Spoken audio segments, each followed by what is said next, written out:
Hello everyone, welcome to my channel. Video শুরুটা দেখে তো তোমরা বুঝেই গেছো যে আজকের ভিডিওটা কী নিয়ে হতে চলেছে। আমি আর মা মিলে বানিয়ে ফেলেছিলাম ছট পুজো স্পেশাল আর বিহারের এক ঐতিহ্যবাহী খাবার ঠেকুয়া।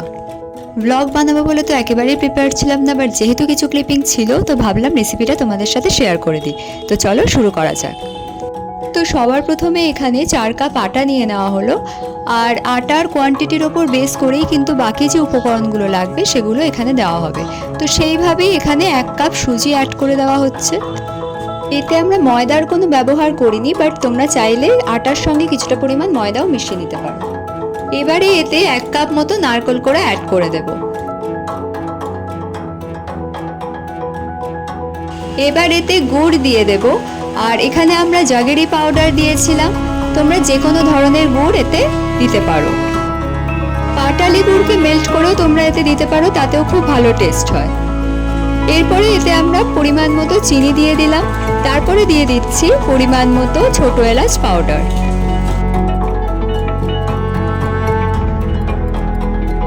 এরপর কিছু কাজু নিয়ে সেগুলোকে ফার্স্টে রোস্ট করে নিয়েছিলাম, আর সেই রোস্টেড কাজুগুলো ব্লেন্ডারে সামান্য ব্লেন্ড করে নিয়ে সেই পাউডারটা এতে দিয়ে দিচ্ছি। এটা অপশনাল, এটা চাইলে দিতেও পারো আবার স্কিপও করতে পারো, কিন্তু দিলে টেস্টটা খুব ভালো আসে। এবার এতে দিয়ে দিতে হবে one of the most important ingredients in this recipe, that is ঘি। ঘিয়ের পরিমাণটা একটু বেশি করেই এতে দিতে হবে। তারপর কিছু গোটা মৌরি এতে দিয়ে দিলাম। এরপর এই পুরো মিক্সচারটাকে ভালো করে মাখতে হবে। এই মিক্সচারটা মাখার সময় অল্প অল্প পরিমাণে জল এতে দিতে থাকতে হবে।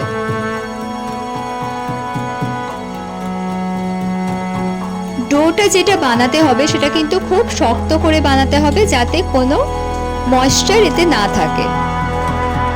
এই ডো মাখাটা যত শক্ত হবে ঠেকুয়াগুলো কিন্তু খেতে ততই মুচমুচে ও সুস্বাদু হবে। আমাদের মাখাটা তো একদম হয়ে গেছে। এবার এটাকে আমরা ঘন্টাখানেকের জন্য ঢাকা দিয়ে রেখে দেব।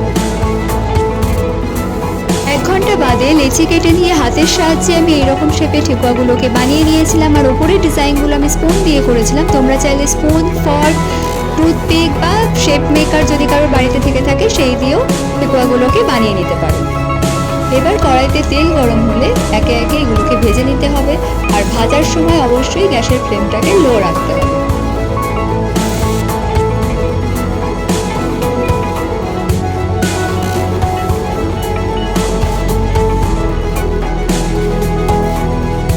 দু পিঠ উল্টে পাল্টে 2-3 মিনিট ভাজলেই কিন্তু ঠেকুয়াগুলো একদম রেডি হয়ে যাবে।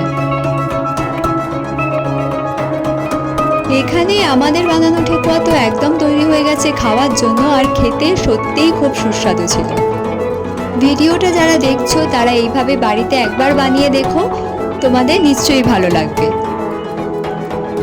আর বানালে জানাতে ভুলো না তোমাদের কেমন লাগলো। সকলে ভালো থেকো, আবার দেখা হবে অন্য কোনো ব্লগে।